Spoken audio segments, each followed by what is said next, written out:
Hey there, fellow deep divers. Today, we're going to be going beyond the surface of a performance sock company. Really? Socks. And before you click away thinking, socks, seriously, trust me, this one's got layers. We've got excerpts from a tell-all conversation with the founder, and let me tell you, this guy's story is way more interesting than your average pair of tube socks. Okay, so what makes this sock story so special? What's so fascinating is how this entrepreneur's drive, it wasn't some straight shot to success. Okay. He talks about constantly being just on the edge of making the cut in sports as a kid, always the first one out. Oh, I hate that. You can practically feel that frustration of being so close yet so far. Yeah, absolutely. He actually calls himself the first person cut from team after team. Oh, wow. Can you imagine how that shapes a person? I bet. Talk about a crash course in resilience. Yeah. It's like his drive came from this deep desire to prove himself, not just to others, but to that inner voice saying, you're not good enough. Yeah, I get that. And that's where finding his passion for cycling becomes so pivotal. Okay. It wasn't just about being good. It was about channeling all that pent-up drive into something he could truly own, Okay. And he did. This guy was building his own practice courses on the hills of Pickering, Ontario. Wow. Just to make up for the lack of mountains. Really? Talk about resourceful. Wow. It's like those early experiences, the setbacks and the triumphs, became the foundation for his entrepreneurial journey. Right. He learned to hustle, to adapt, to find creative solution skills that would serve him well later on, right? Yeah, totally. So it's like competitive sports became his unconventional business school. I like that. The discipline, the resilience, the ability to perform under pressure, Mm-hmm. those are invaluable traits in the entrepreneurial world. And he doesn't shy away from the fact that those early business days were a bit of a free-for-all. Oh, really? Yeah, he admits to underestimating the need for structure and a shared vision. Right. And that's a mistake a lot of first-time entrepreneurs make, Yeah. You're so excited about the idea, Uh-huh. you just want to dive in head first. Yeah. But having a solid plan, knowing your why, and making sure everyone's on the same page from the get-go, that's crucial. And it's especially important when you're talking about a partnership. Yeah, absolutely. Yeah. He talks about this early venture that started as a fun side project. Okay. Remember how he mentioned socks being a punishment gift? Yeah. Well, that was his first foray into the business world. So he's got this side hustle going, and it starts to gain traction. Right. What happens next? That's where things get interesting. The success of this side project highlighted some fundamental differences between him and his co-founder. Oh.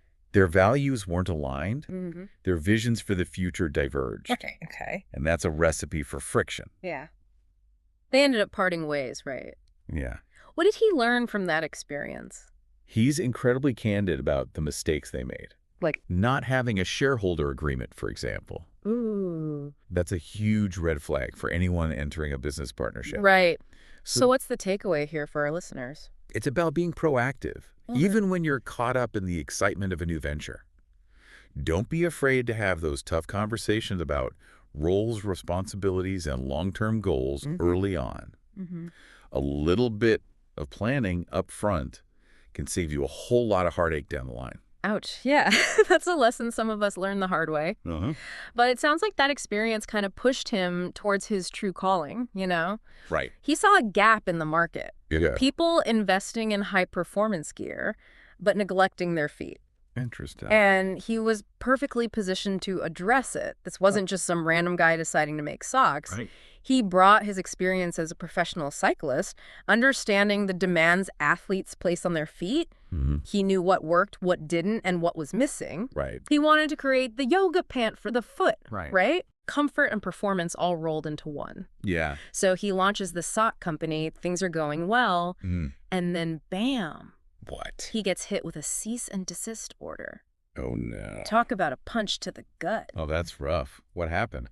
It's interesting how he describes that day. Yeah. The investment money hits his account.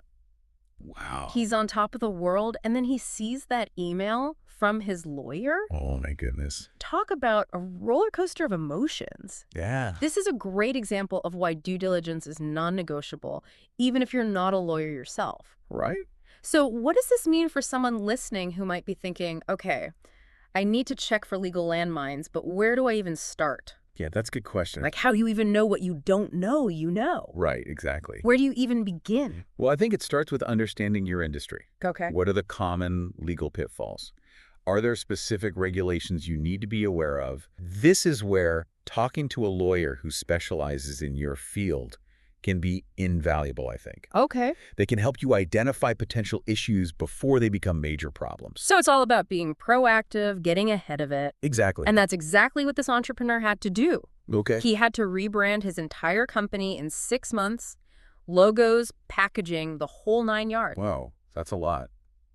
I can't imagine the stress of that situation. Yeah, that must have been so stressful.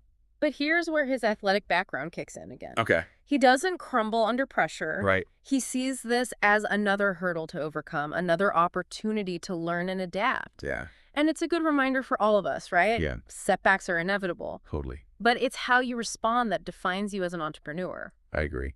He also talks about how this whole experience forced him to redefine his relationship with work. How so? It wasn't about being busy all the time, Right. but about focusing on the bigger picture, even if it meant saying no to opportunities that didn't align with his long-term vision. Interesting. You know, Yeah. it's about being intentional with your time and energy. It's about quality over quantity, in a way. Totally.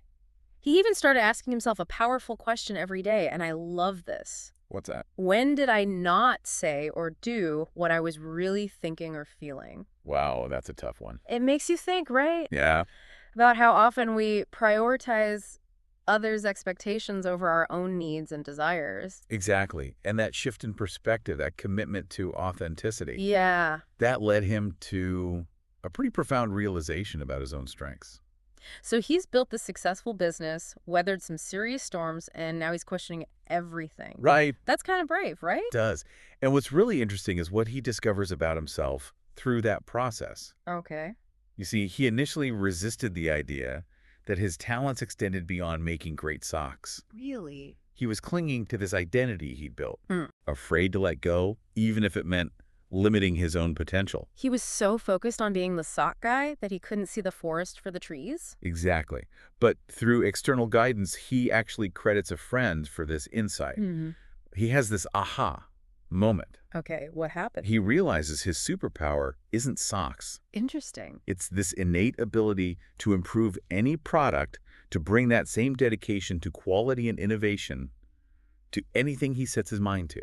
That's a powerful realization, right? It's like he unlocked a whole new level of possibility for himself. Absolutely. Yeah. And it reminds us that sometimes our biggest limitations are the ones we impose on ourselves. Mm-hmm. We get so caught up in one definition of success that we miss out on opportunities for growth and fulfillment in other areas. Now, this last bit from the conversation, this really resonated with me. Okay. And I think it'll resonate with you too. Okay.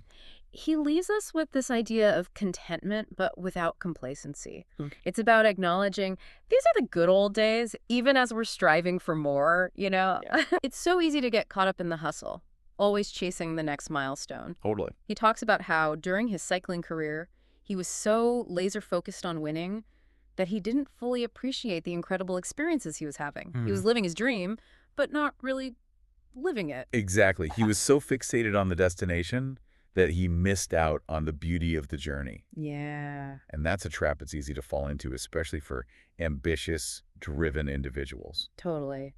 So how do we find that balance then? How do we stay hungry for more while appreciating what we have right now? Well, he talks about asking himself daily, am I truly living these good old days to the fullest? Mm-hmm. And it's a question I think we can all benefit from asking ourselves. Totally. Are we present in our lives, savoring the small victories and finding joy in the process, even when things get tough? It's about finding that sweet spot between ambition and appreciation. Yeah, like He actually calls it being pleased but not satisfied.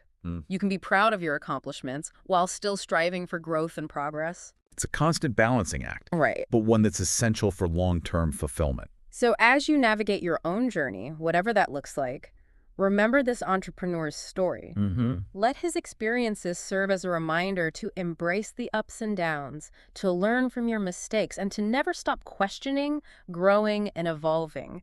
It's a journey. And most importantly, don't forget to appreciate the ride because, as we've learned today, these are the good old days.